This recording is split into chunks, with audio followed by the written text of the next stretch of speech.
Hi friends, welcome to fancy flower channel. இன்றைக்கி நம்ம பார்க்க போகிறது டே 6 தமிழ் கிளாஸ்.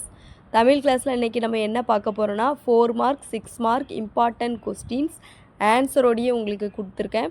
நீங்கள் இதை மட்டும் படித்தா போதும். 4 மார்க் 6 மார்க்கில் இந்த கொஸ்டின் தவிர வேறு எதுவும் நீங்கள் படிக்க தேவையில்லை ஃப்ரெண்ட்ஸ். இதை மட்டும் படிச்சுட்டு போய் எக்ஸாம் எழுதினாலே கண்டிப்பாக இதுலேருந்து தான் உங்களுக்கு கொஸ்டின் கேட்பாங்க. வேறு எதுவுமே படிக்க தேவையில்லை.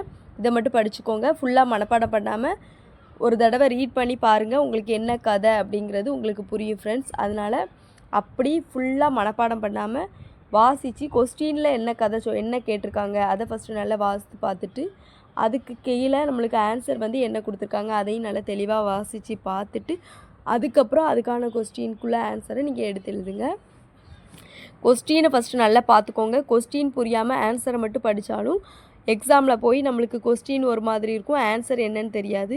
ஆன்சர் தெரிஞ்சிருக்கும், கொஸ்டின் என்னன்னு தெரியாது. அதனால் இந்த மாதிரி சின்ன சின்ன டிப்லாம் ஃபாலோ பண்ணி எக்ஸாம் எழுதுங்க. இதில் உங்களுக்கு இந்த கொஸ்டினுக்கு ஆன்சர் ஃபுல்லாகவே நான் ஷார்ட்டாக தான் கொடுத்துருக்கேன். நீங்கள் இதை விட ஷார்ட்டாக வேணும் அப்படின்னு நினச்சிங்கன்னா ஃபஸ்ட்டு நீங்கள் வாசித்து பார்த்துக்கோங்க. அதில் உள்ள என்ன அர்த்தம் கொடுத்துருக்காங்களோ அதை நீங்கள் எழுதிக்கோங்க. கதையாக கூட எழுதலாம். ஆனால் நீட்டாக பேப்பரில் நல்லா நீட்டாக நீங்கள் எழுதினாலே கண்டிப்பாக ஹை மார்க்கோட ஸ்கோர் பண்ணி நீங்கள் பாஸ் ஆகலாம் ஃப்ரெண்ட்ஸ். அதுக்கு நான் பொறுப்பு.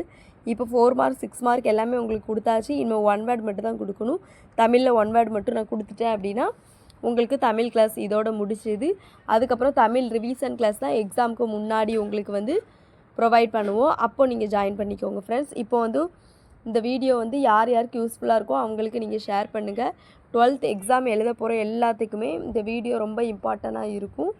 நீங்கள் எந்த ஒரு கைடு எதுவுமே இல்லாமல் ப்ரிப்பேர் பண்ணாமல் நீங்கள் இதை வச்சு படித்தாலே போதும். கண்டிப்பாக ஹை மார்க் ஸ்கோர் பண்ணி பாஸ் பண்ணலாம் ஃப்ரெண்ட்ஸ். அதனால் ஒமிட் பண்ணாமல் இதில் கொடுத்துருக்க கொஸ்டினை மட்டும் படிங்க. இதில் நான் செய்யுள் பகுதி, உரைநடை பகுதி, இலக்கணம் இந்த 3ல் இருந்தும் 4 மார்க் 6 மார்க் கொடுத்துருக்கேன் ஃப்ரெண்ட்ஸ். இதை மட்டும் நீங்கள் படித்தா போதும். துணை பாடத்துலேருந்து கொடுத்துருப்பேன். துணை பாடத்தில் இருக்கிறத நீங்கள் கதையாக வாசித்து விட்டுட்டு அதில் என்ன கதை சொல்லியிருக்காங்கன்னு வாசிச்சுட்டு அதை போய் எழுதுனா போதும். நான் உங்களுக்கு துணை பாடத்தில் உங்களுக்கு அப்படி எதுவும் உங்களுக்கு புரியலை, இந்த பிக் கொஸ்டின் எனக்கு சரியாக புரியலை அப்படின்னா அதை என்கிட்ட கமெண்ட்டில் கேளுங்க. உங்களுக்கு பிக் கொஸ்டினை கதையாக நான் ரொம்ப ஷார்ட் அண்ட் ஸ்வீட்டாக உங்களுக்கு ஷேர் பண்ணுதேன் ஃப்ரெண்ட்ஸ். நீங்கள் எழுதுகிற மாதிரி நான் உங்களுக்கு ஷேர் பண்ணுதேன். அதனால் யாருக்காவது அதில் எதுவும் டவுட் இருந்துச்சுன்னா நீங்கள் கேளுங்க. கதை புரியலைனாலும் கேளுங்க.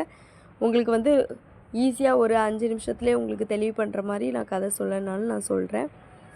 13ஆம் தேதிக்கு அப்புறத்துலேருந்து வீடியோ ரெகுலராக வரும் ஃப்ரெண்ட்ஸ். இங்கிலீஷ் கிளாஸும் ஸ்டார்ட் பண்ணிடுவேன். 1 வேர்டோடு இங்கே தமிழ் கிளாஸ் முடியுது. நம்ம வீடியோ ஸ்கிப் பண்ணாமல் பாருங்கள். அப்போ தான் நம்மளுக்கு இடையில என்னென்ன டிப்ஸ் ஏதாவது எக்ஸாம் பற்றின சின்ன டிப்ஸ்லாம் ஷேர் பண்ணியிருப்பேன். அது உங்களுக்கு ரொம்ப யூஸ்ஃபுல்லாக இருக்கும் ஃப்ரெண்ட்ஸ். அதனால் வீடியோ ஸ்கிப் பண்ணாமல் பாருங்கள். உங்களோட ஃப்ரெண்ட்ஸ் யாராவது இந்த மாதிரி ப்ரைவேட்டாக எக்ஸாம் எழுதினாலும் அவங்களுக்கும் ஷேர் பண்ணுங்கள். தேங்க்யூ ஃபார் வாட்சிங். வீடியோ பிடிச்சிருந்தா சப்ஸ்கிரைப்